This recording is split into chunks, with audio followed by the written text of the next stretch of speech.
Act 3 of The Importance of Being Earnest by Oscar Wilde.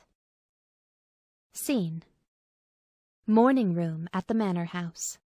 Gwendolen and Cecily are at the window, looking out into the garden. The fact that they did not follow us at once into the house, as anyone else would have done, seems to me to show that they have some sense of shame left. They have been eating muffins. That looks like repentance.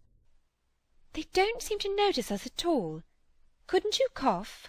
But I haven't got a cough. They're looking at us. What effrontery! They're approaching. That's very forward of them. Let us preserve a dignified silence. Certainly. It's the only thing to do now. Enter Jack, followed by Algernon. They whistle some dreadful popular air from a British opera. This dignified silence seems to produce an unpleasant effect. A most distasteful one. But we will not be the first to speak. Certainly not. Mr. Worthing, I have something very particular to ask you. Much depends on your reply. Gwendolen, your common sense is invaluable. Mr. Moncrieff, kindly answer me the following question. Why did you pretend to be my guardian's brother? In order that I might have an opportunity of meeting you. To Gwendolen. That certainly seems a satisfactory explanation, does it not? Yes, dear, if you can believe him. I don't, but that does not affect the wonderful beauty of his answer. True, in matters of grave importance, style, not sincerity, is the vital thing. Mr. Worthing, what explanation can you offer to me for pretending to have a brother? Was it in order that you might have an opportunity of coming up to town to see me as often as possible? Can you doubt it, Miss Fairfax? I have the gravest doubts upon the subject, but I intend to crush them. This is not the moment for German scepticism. Moving to Cecily. Their explanations appear to be quite satisfactory, especially Mr. Worthing's. That seems to me to have the stamp of truth upon it. I am more than content with what Mr. Moncrieff said. His voice alone inspires one with absolute credulity. Then you think we should forgive them? Yes. I mean no. True, I had forgotten. There are principles at stake that one cannot surrender. Which of us should tell them? The task is not a pleasant one. Could we not both speak at the same time? An excellent idea. I nearly always speak at the same time as other people. Will you take the time from me? Certainly. Gwendolen beats time with uplifted finger. Your Christian names are still an insuperable barrier. That is all. Our Christian names? Is that all? But we are going to be christened this afternoon. For my sake, you're prepared to do this terrible thing? I am. To please me, you are ready to face this fearful ordeal? I am. How absurd to talk of the equality of the sexes. Where questions of self-sacrifice are concerned, men are infinitely beyond us. We are. Clasps hands with Algernon. They have moments of physical courage of which we women know absolutely nothing. To Jack. Darling. To Cecily. Darling. They fall into each other's arms. Enter Merriman. When he enters, he coughs loudly, seeing the situation. Lady Bracknell! Good heavens! Enter Lady Bracknell. The couples separate in alarm. Exit Merriman. Gwendolen! What does this mean? Merely that I am engaged to be married to Mr. Worthing, mamma. Come here. Sit down. Sit down immediately. Hesitation of any kind is a sign of mental decay in the young, of physical weakness in the old. Turns to Jack. Apprised, sir, of my daughter's sudden flight by her trusty maid, whose confidence I purchased by means of a small coin. I followed her at once by a luggage train. Her unhappy father is, I am glad to say, under the impression that she is attending a more than usually lengthy lecture by the University Extension Scheme on the influence of a permanent income on thought. I do not propose to undeceive him. Indeed, I have never undeceived him on any question. I would consider it wrong. But, of course, you will clearly understand that all communication between yourself and my daughter must cease immediately from this moment. On this point, as indeed on all points, I am firm. I am engaged to be married to Gwendolen, Lady Bracknell. You are nothing of the kind, sir. And now, as regards Algernon. Algernon? Yes, Aunt Augusta? May I ask if it is in this house that your invalid friend, Mr. Bunbury, resides? Oh, no. Bunbury doesn't live here. Bunbury is somewhere else at present. In fact, Bunbury is dead. Dead? When did Mr. Bunbury die? His death must have been extremely sudden. Oh, I killed Bunbury this afternoon. I mean, poor Bunbury died this afternoon. What did he die of? Bunbury? Oh, he was quite exploded. Exploded? Was he the victim of a revolutionary outrage? I was not aware that Mr. Bunbury was interested in social legislation. If so, he is well punished for his morbidity. My dear Aunt Augusta, I mean he was found out. The doctors found out that Bunbury could not live, that is what I mean, so Bunbury died. He seems to have had great confidence in the opinion of his physicians. I am glad, however, that he made up his mind at the last to some definite course of action, and acted under proper medical advice. And now that we have finally got rid of this Mr. Bunbury, may I ask, Mr. Worthing, who is that young person whose hand my nephew Algernon is now holding in what seems to me a peculiarly unnecessary manner? That lady is Miss Cecily Cardew, my ward. Lady Bracknell bows coldly to Cecily. I am engaged to be married to Cecily, Aunt Augusta. I beg your pardon? Mr. Moncrief and I are engaged to be married, Lady Bracknell. With a shiver, crossing to the sofa and sitting down. I do not know whether there is anything peculiarly exciting in the air of this particular part of Hertfordshire, but the number of engagements that go on seems to me considerably above the proper average that statistics have laid down for our guidance. I think some preliminary inquiry on my part would not be out of place. Mr. Worthing, is Miss Cardew at all connected with any of the larger railway stations in London? I merely desire information. Until yesterday I had no idea that there were any families or persons whose origin was a terminus. Jack looks perfectly furious, but restrains himself. Miss Cardew is the granddaughter of the late Mr. Thomas Cardew of 149 Belgrave Square, SW, Gervase Park, Dorking, Surrey, and the Sporran, Fifeshire, NB. That sounds not unsatisfactory. 3 addresses always inspire confidence, even in tradesmen. But what proof have I of their authenticity? I have carefully preserved the court guides of the period. They are open to your inspection, Lady Bracknell. I have known strange errors in that publication. Miss Cardew's family solicitors are Messrs. Markby, Markby and Markby. Markby, Markby and Markby, a firm of the very highest position in their profession.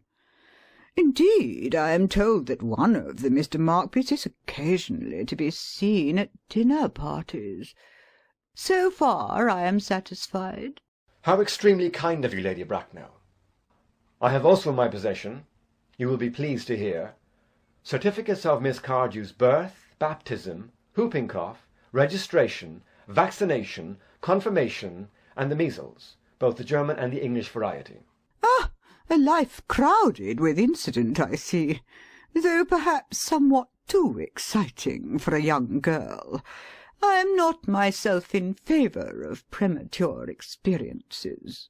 Rises, looks at her watch. Gwendolen, the time approaches for our departure. We have not a moment to lose. As a matter of form, Mr. Worthing, I had better ask you if Miss Cardew has any little fortune. Oh, about £130,000 in the funds. That is all. Good-bye, Lady Bracknell. So pleased to have seen you. Sitting down again. A moment, Mr. Worthing. £130,000, and in the funds. Miss Cardew seems to me a most attractive young lady, now that I look at her. Few girls of the present day have any really solid qualities, any of the qualities that last and improve with time.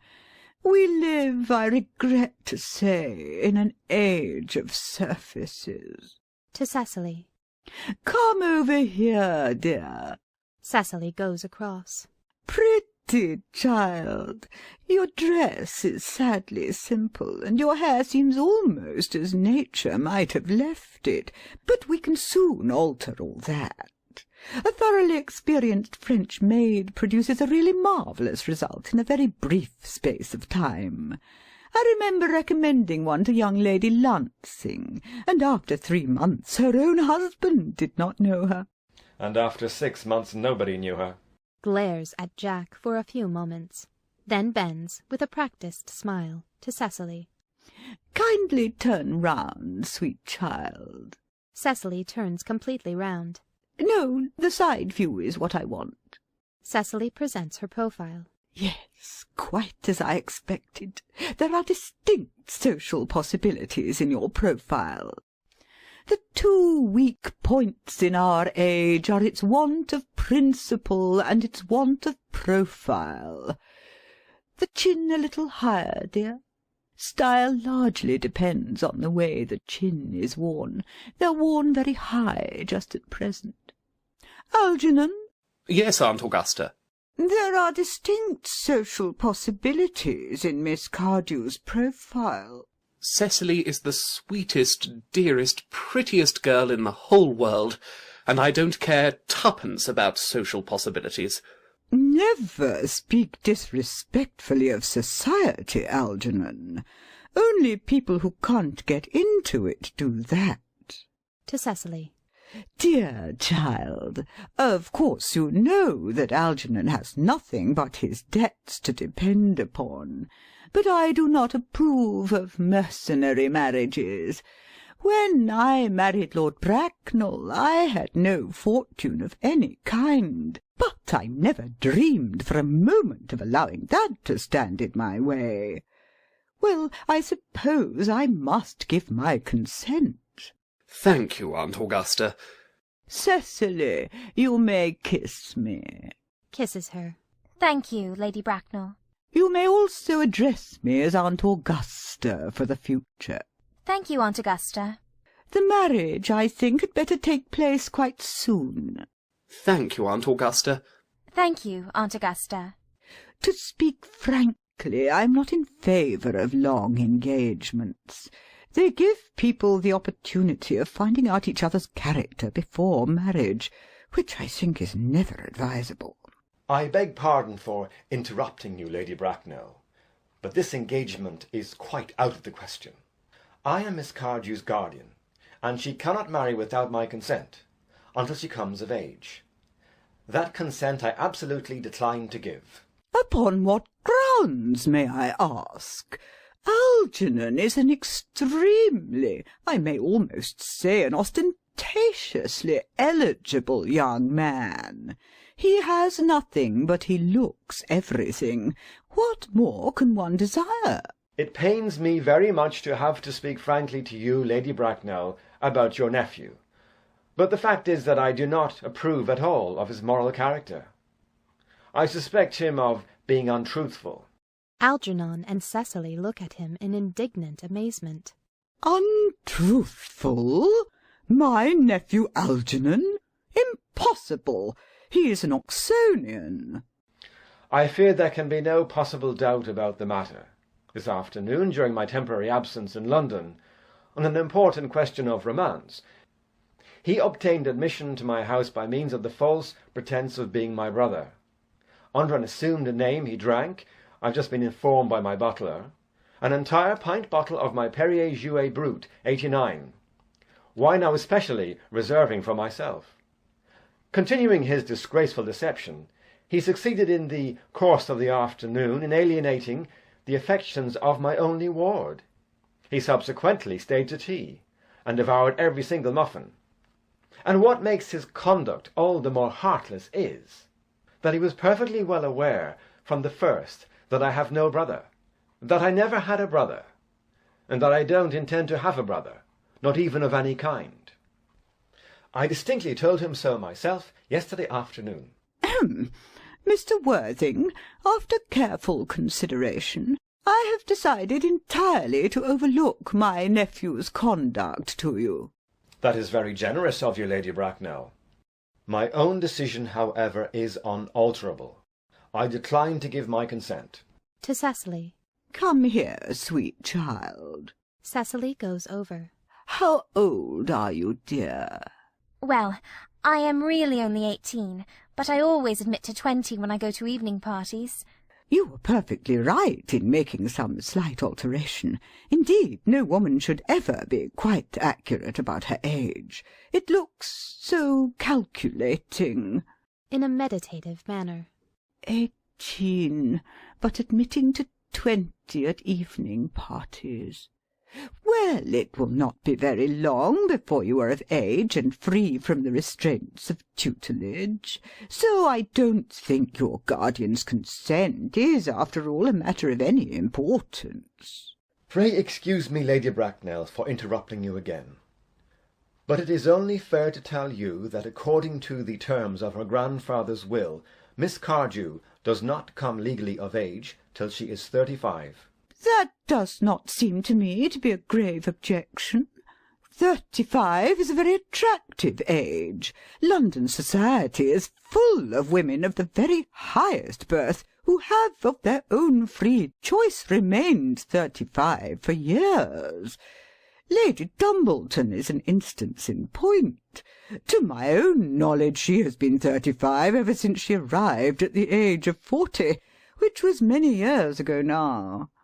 I see no reason why our dear Cecily should not be even still more attractive at the age you mention than she is at present. There will be a large accumulation of property. Algy, could you wait for me till I was 35? Of course I could, Cecily. You know I could. Yes, I felt it instinctively. But I couldn't wait all that time. I hate waiting even 5 minutes for anybody. It always makes me rather cross. I am not punctual myself, I know, but I do like punctuality in others, and waiting, even to be married, is quite out of the question. Then what is to be done, Cecily? I don't know, Mr. Moncrieff. My dear Mr. Worthing, as Miss Cardew states positively that she cannot wait till she is 35, a remark which I am bound to say seems to me to show a somewhat impatient nature, I would beg of you to reconsider your decision.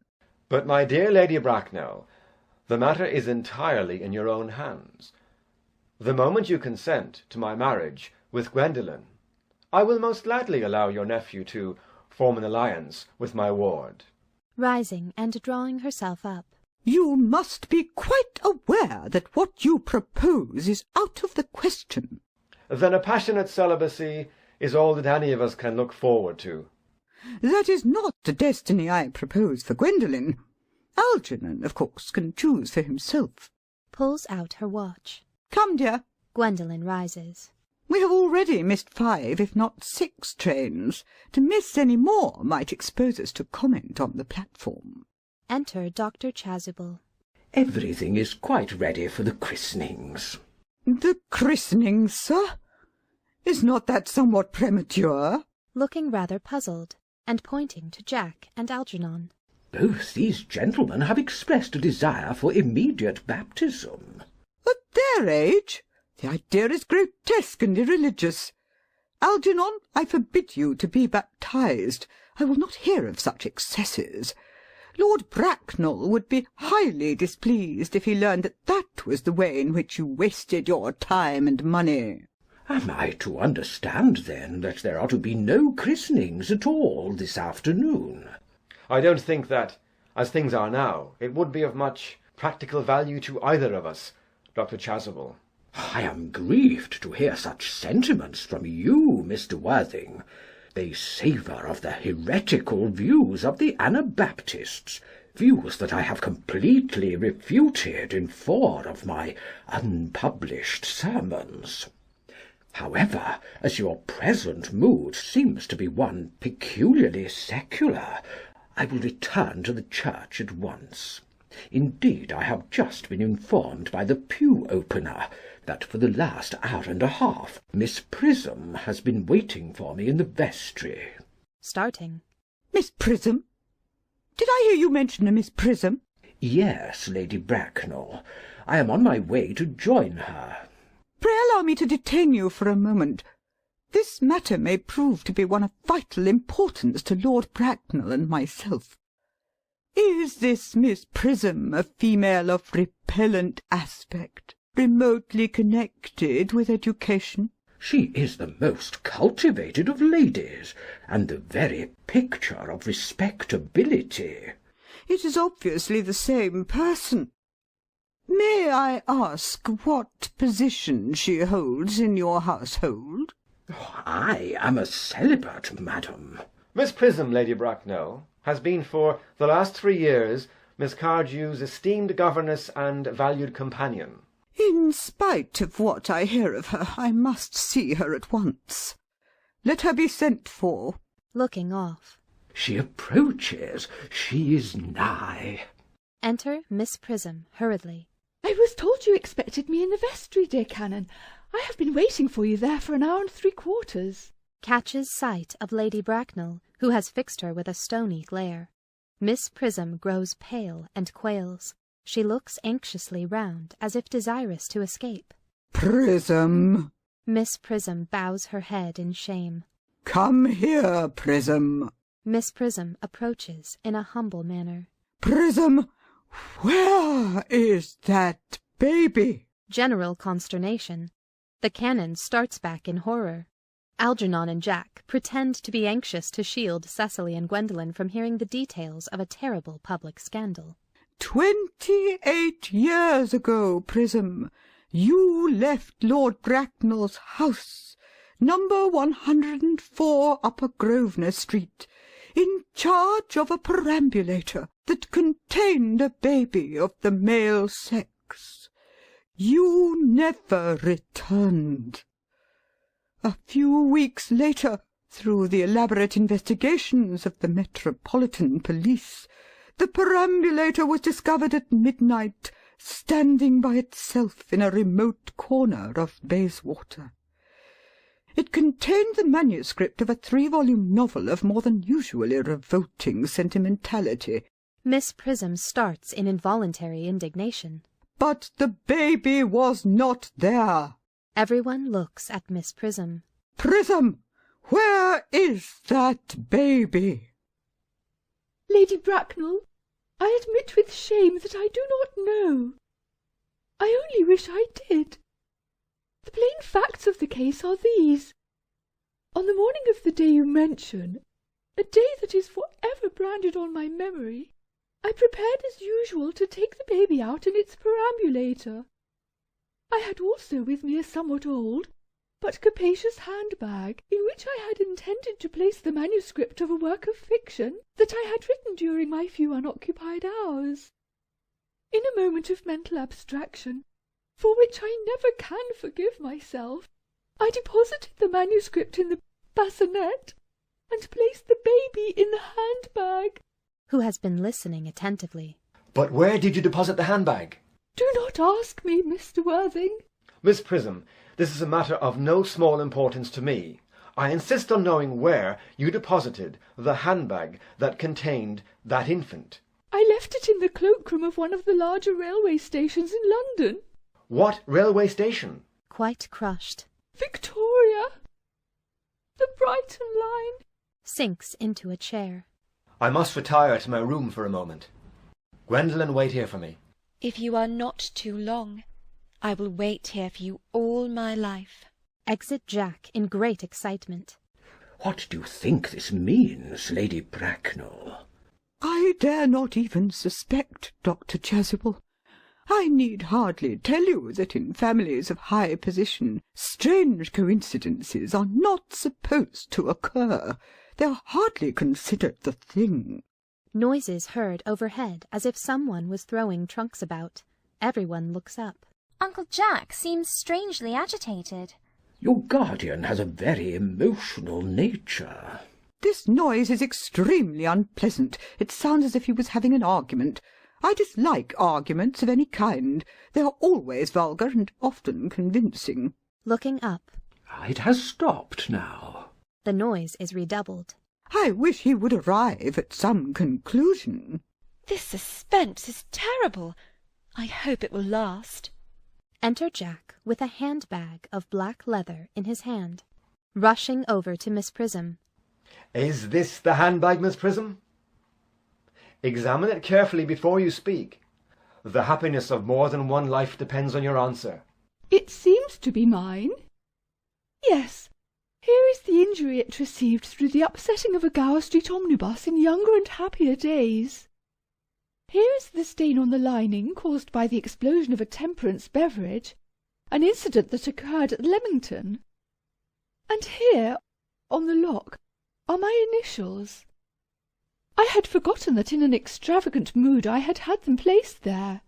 The bag is undoubtedly mine. I am delighted to have it so unexpectedly restored to me. It has been a great inconvenience being without it all these years.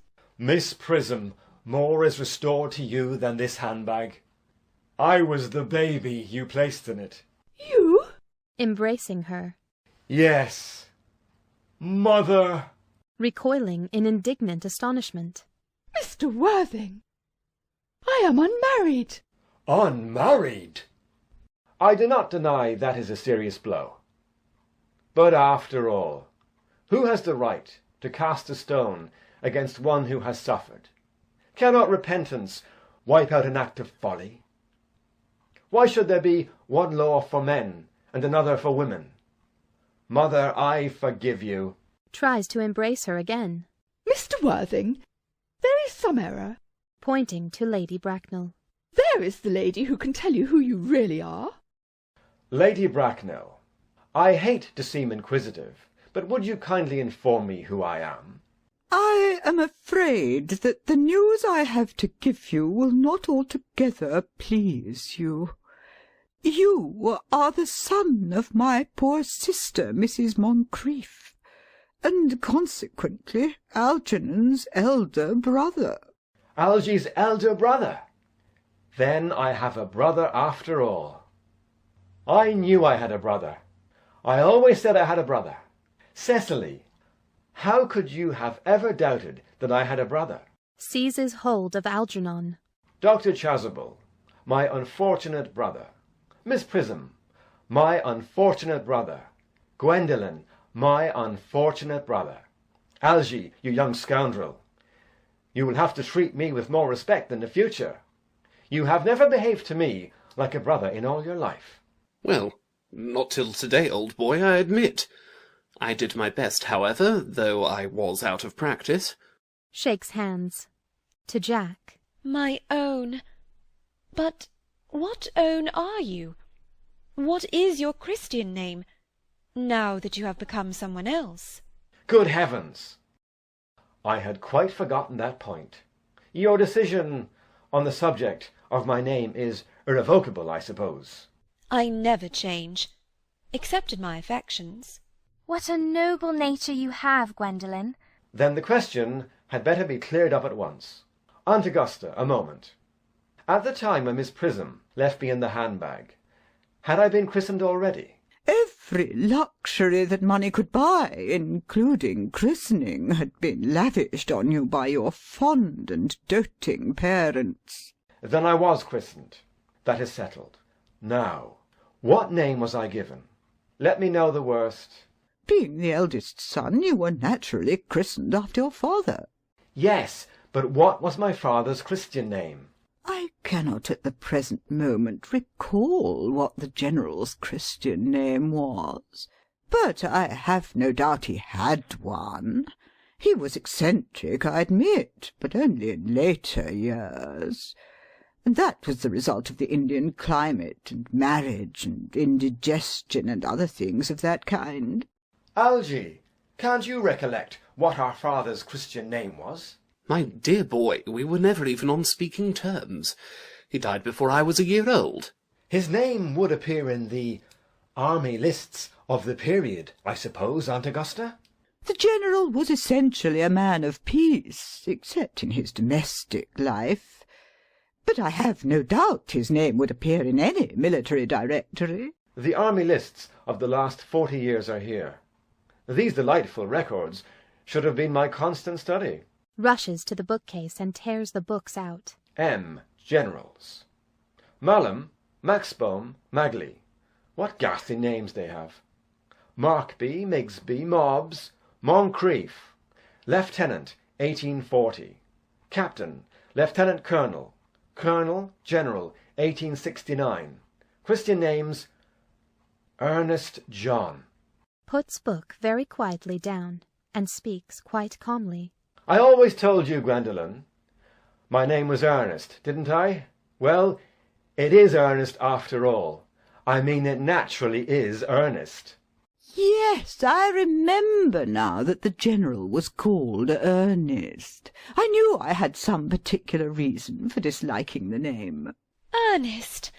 My own Ernest! I felt from the first that you could have no other name. Gwendolen, it is a terrible thing for a man to find out suddenly that all his life he has been speaking nothing but the truth. Can you forgive me? I can, for I feel that you are sure to change. My own one. To Miss Prism. Laetitia. Embraces her. Frederick! At last! Cecily. Embraces her. At last. Gwendolen. Embraces her. At last. My nephew, you seem to be displaying signs of triviality. On the contrary, Aunt Augusta, I've now realized, for the first time in my life, the vital importance of being earnest. Tableau.